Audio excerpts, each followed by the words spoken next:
लापता हुआ, तुमने शादी कर ली। मैंने इंतजार किया था। सब्र तो नहीं किया था ना? तो तुरंत चक्कर में बुढ़िया हो जाए। नेहा, हाँ जी। मैं अपने दोस्तों के साथ 5 मिनट होके आ रहा हूँ। हाँ, बस आप हर जगह चले जाते हो, पर कभी मेरे साथ बैठ के मेरे 2 शब्द नहीं सुनते। अच्छा बाबा बैठो, सुनाओ अपने 2 शब्द। नहीं जाना। जब किस्मत पैसे बांट रही थी ना, तब मुकेश अंबानी ना मेरा कटोरा लेके भाग गया था। मेरा कटोरा। सुनो जी, मैं तुम्हारे लिए करवा चौथ और तीज जैसे व्रत रखती हूँ, तो तुम मेरे लिए कौन सा व्रत रखते हो? मैं मौन व्रत रखता हूँ।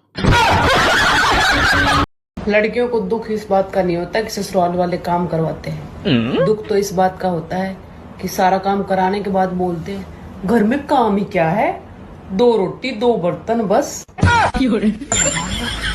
ताने मारना ससुराल वालों की कला है और उन तानों को हंसी में उड़ा देना हम बहुओं की कलाकारी। लेकिन जिसे कलाकारी नहीं आती वो। सुनो, ये गांधी जी हमेशा नोट पे हंसते क्यों रहते हैं? अरे पागल, अगर गांधी जी रोएंगे तो नोट गीली नहीं हो जाएगी। पति के और चाय पत्ती के बीच में एक बात कॉमन है, दोनों के भाग्य में उबलना लिखा है, वो भी महिला के हाथ में। अच्छा एक बात बताऊं, समझ लोगी? हाँ समझ लूंगी, बताओ। समझ के बताओ। बात कुछ समझ न आए, कहेगा हम। मुझे एक बात समझ नहीं आती, ये जो मन में लड्डू फूटते हैं वो बेसन के होते हैं या मोतीचूर के? कि आजकल का मौसम कुछ ऐसा है कि पंखा चलाओ तो चुर्र चुर्र, और तेज करो तो नाक सुर सुर, बंद करो तो मच्छर बुर बुर, और इनके चक्कर में नींद भर भर। शादी के बाद पता चला कि सास ने अपने बेटे को बहुत मेहनत से पाला है। हमारा क्या, हमें हमारी माँ ने अमेज़न से ऑर्डर किया था। सुनो जी, पहले आप मुझे थिएटर ले जाते थे, अब क्यों नहीं ले जाते? अरे पागल, अब तो ड्रामा घर पे ही हो जाता है। थिएटर जाने से क्या फायदा? सुनो, सरकारी और प्राइवेट हॉस्पिटल में क्या अंतर है?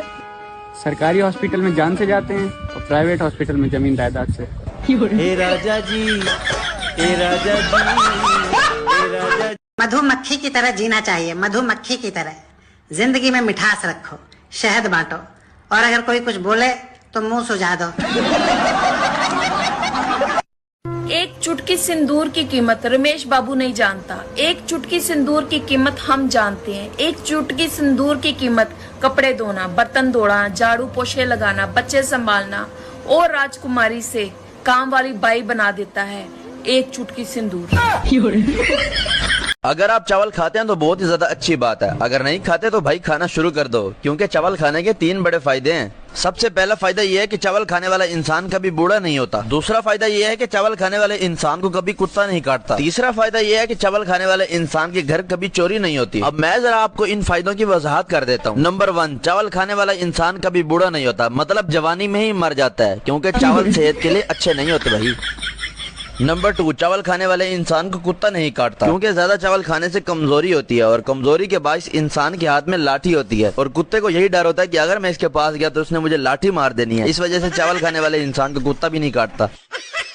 नंबर 3, चावल खाने वाले इंसान के घर कभी चोरी नहीं होती, मतलब सारी रात जागता रहता है और खांसता रहता है, और चोर को यही पता होता है कि घर वाले जाग रहे हैं और चोर की चोरी नहीं होनी। आज तुम बहुत सुंदर लग रहे हो। Thank you. वैसे कर क्या रही हो? मजाक। नहीं, तुमने मुझे क्या समझ रखा है, गरीब नल्ला भिखारी? हाँ, नहीं हो तो शॉपिंग कराने ले चलो फिर। नहीं, मैं बोल रहा था क्या खूब पहचाना है तुमने मुझे। वाह यार ये बता, डॉक्टर पर्चे पे ऐसा क्या लिखता है जो सिर्फ मेडिकल स्टोर वाले ही समझ पाते हैं? अरे वो ये लिखता है कि मैंने लूट लिया है, अब तू भी लूट ले। सब्जी में नमक क्यों नहीं डाला? अरे वो सब्जी थोड़ी जल गई थी। अरे नमक क्यों नहीं डाला? हम लोग संस्कारी लोग हैं, जले पे नमक नहीं छिड़कते हैं। ये भगवान क्या दिनों में